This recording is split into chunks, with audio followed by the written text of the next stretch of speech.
जेव्हा भक्त संकटात असतो तेव्हा आईचं हे रूप त्याला वाचवतं।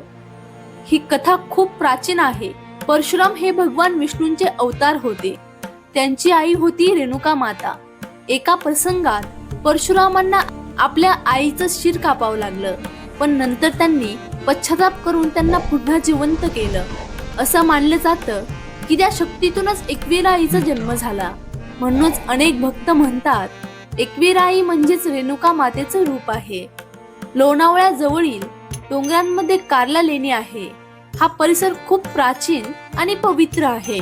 असं सांगितलं जातं की त्या डोंगरात एक दिव्य शक्ती होती आणि एक दिवस ती शक्ती प्रकट झाली, तीच म्हणजे एकवीरा आई। त्या दिवसापासून हे ठिकाण पवित्र मानलं जातं।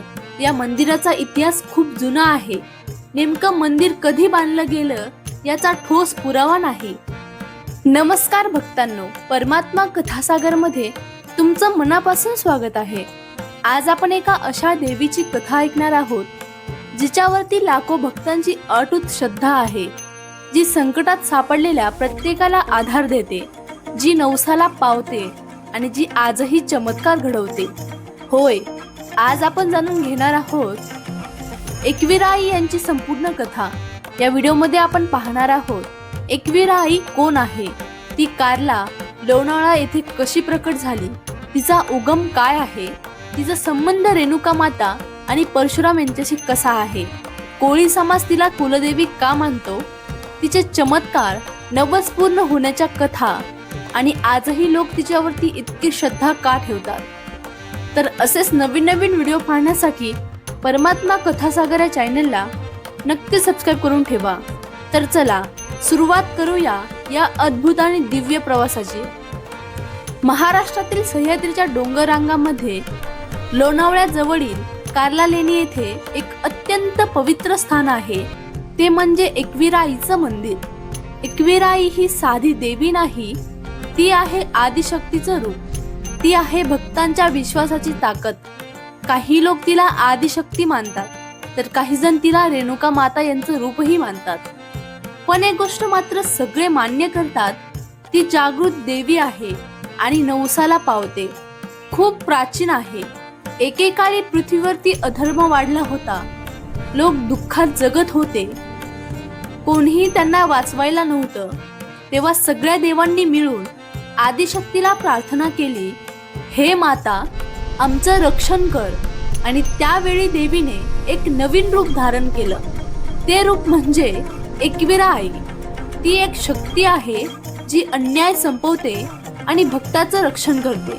असं मानलं जातं पार्वती हिच्या शक्तीचं एक रूप म्हणजे एकवीरा आई। पार्वती म्हणजे प्रेम, करुणा आणि आदिशक्तीचं रूप आहे, तर एकवीरा आई म्हणजे त्या शक्तीचं उग्र रूप आहे। जेव्हा भक्त संकटात असतो तेव्हा आईचं हे रूप त्याला वाचवतं। ही कथा खूप प्राचीन आहे। परशुराम हे भगवान विष्णूंचे अवतार होते। त्यांची आई होती रेणुका माता। एका प्रसंगात परशुरामांना आपल्या आईचं शिर कापावं लागलं, पण नंतर त्यांनी पश्चाताप करून त्यांना पुन्हा जिवंत केलं। असं मानलं जातं की त्या शक्तीतूनच एकवीरा आईचा जन्म झाला। म्हणूनच अनेक भक्त म्हणतात एकवीरा आई म्हणजेच रेणुका मातेचं रूप आहे। लोणावळ्या जवळील डोंगरांमध्ये कार्ला लेणी आहे। हा परिसर खूप प्राचीन आणि पवित्र आहे। असं सांगितलं जातं की त्या डोंगरात एक दिव्य शक्ती होती आणि एक दिवस ती शक्ती प्रकट झाली, तीच म्हणजे एकवीरा आई। त्या दिवसापासून हे ठिकाण पवित्र मानलं जातं। या मंदिराचा इतिहास खूप जुना आहे। नेमकं मंदिर कधी बांधलं गेलं याचा ठोस पुरावा नाही, पण हजारो वर्षापासून इथे पूजा चालू आहे। हे मंदिर साधं आहे, पण त्यातली ऊर्जा खूप मोठी आहे। कोळी समाज एकवीरा आईला आपली कुलदेवी मानतो, कारण ते समुद्रावर अवलंबून असतात। समुद्र म्हणजे धोका, वादळ, संकट, तेव्हा ते देवीला प्रार्थना करतात, आमचं रक्षण कर। आणि त्यांचा विश्वास आहे आई त्यांना सुरक्षित परत आणते। जेव्हा ते समुद्रात जातात तेव्हा आईचं नाव घेतात, कारण त्यांना माहीत आहे जिथे जीव धोक्यात असतो तिथे आईच आपलं रक्षण करते। असं म्हणतात एकवीरा आई नवसाला पावते। कोणी नोकरीसाठी नवस बोलतो, कोणी आजारासाठी नवस बोलतो, कोणी घरासाठी नवस बोलतो.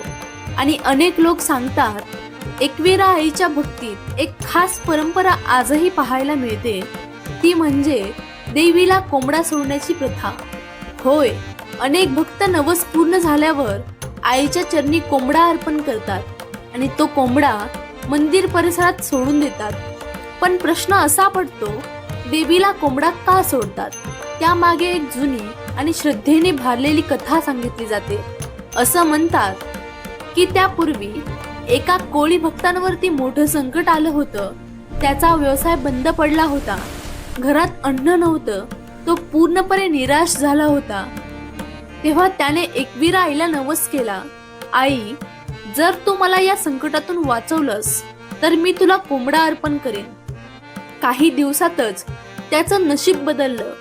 त्याचा व्यवसाय पुन्हा सुरू झाला आणि त्याने आपला नवस पूर्ण करत आईच्या मंदिरात येऊन कोंबडा सोडला. तेव्हापासून ही परंपरा सुरू झाली असं मानलं जातं. कोंबडा हा जागृतीचं प्रतीक मानला जातो. तो अंधारातून प्रकाशाकडे नेण्याचा संकेत देतो. म्हणूनच भक्त म्हणतात की कोंबडा अर्पण केल्याने आई त्याच्या जीवनातील अंधार दूर करते आणि नवीन सुरुवात घडवते. आजही हजारो भक्त आपला नवस पूर्ण झाल्यावर आईच्या चरणी कोंबडा सोडतात. ही परंपरा म्हणजे फक्त एक विधी नाही, तर ती आहे श्रद्धा, विश्वास आणि आई वडील अपार प्रेम.